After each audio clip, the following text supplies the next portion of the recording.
Oke teman-teman, berjumpa lagi dengan petak catur dunia.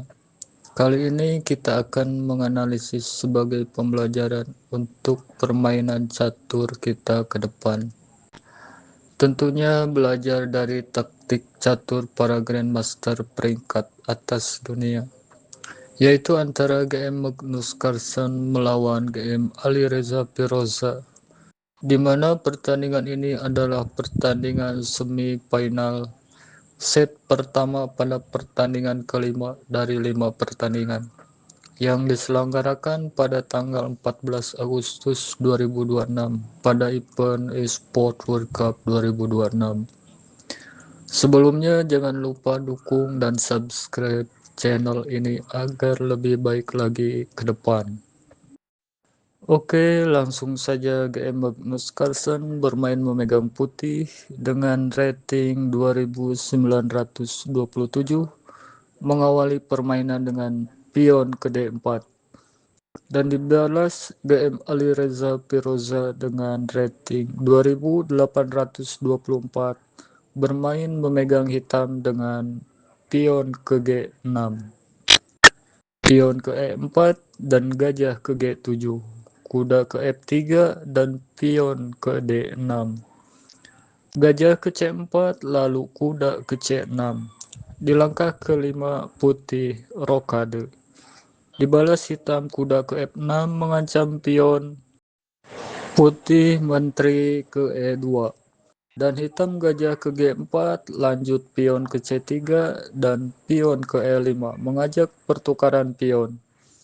Putih benteng ke D1 dan dibalas hitam dengan rokade. Putih pion ke H3 mengancam gajah lalu dibalas hitam dengan gajah pukul kuda.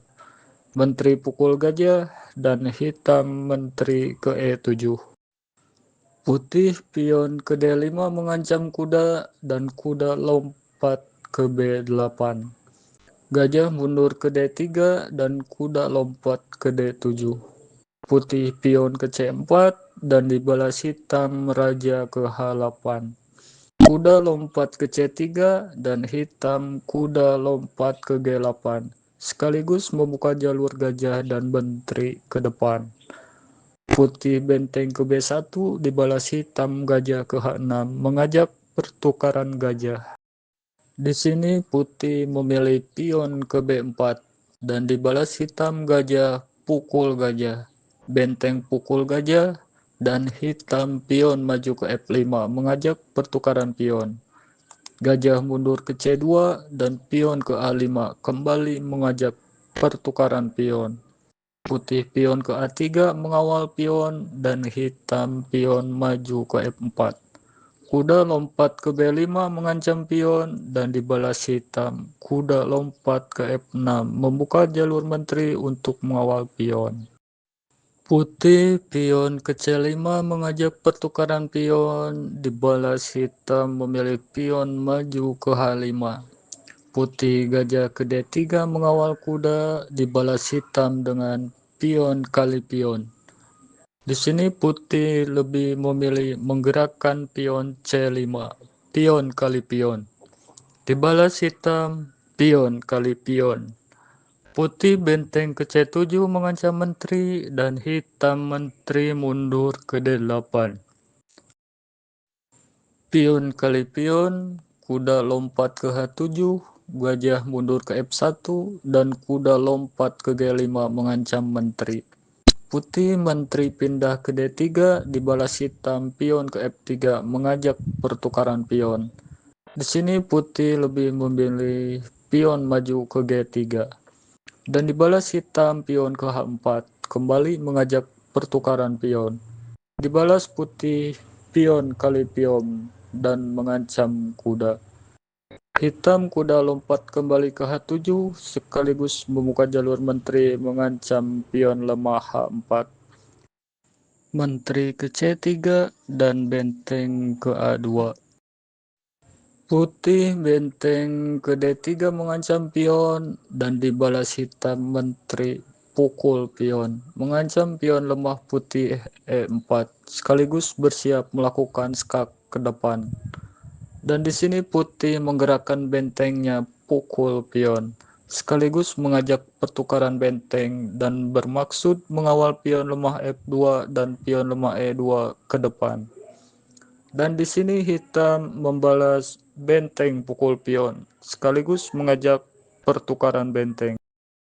Benteng pukul benteng, benteng pukul benteng, putih gajah ke G2, dan hitam menteri ke F2 skak. Raja pindah ke H1 dan menteri pindah ke B6 mengancam kuda, sekaligus mengawal pion lemah D6. Putih menteri ke G3 mengancam pion, dibalas hitam pion maju ke G5. Menteri pindah ke D3 mengawal kuda dan hitam kuda lompat ke F6. Menteri mundur ke F1 dan hitam kuda lompat ke H6. Putih menggeser menterinya ke C1 mengancam pion dan hitam kuda lompat ke F7 mengawal pion. Putih benteng ke C8 mengajak pertukaran benteng dan dibalas hitam raja pindah ke G7. Benteng kali benteng, raja pukul benteng, putih kuda lompat ke C7 dan hitam memilih menteri ke F2. Kuda lompat ke E6 skak dan raja pindah ke G8. Menteri ke G8 skak dan hitam raja pindah ke H7.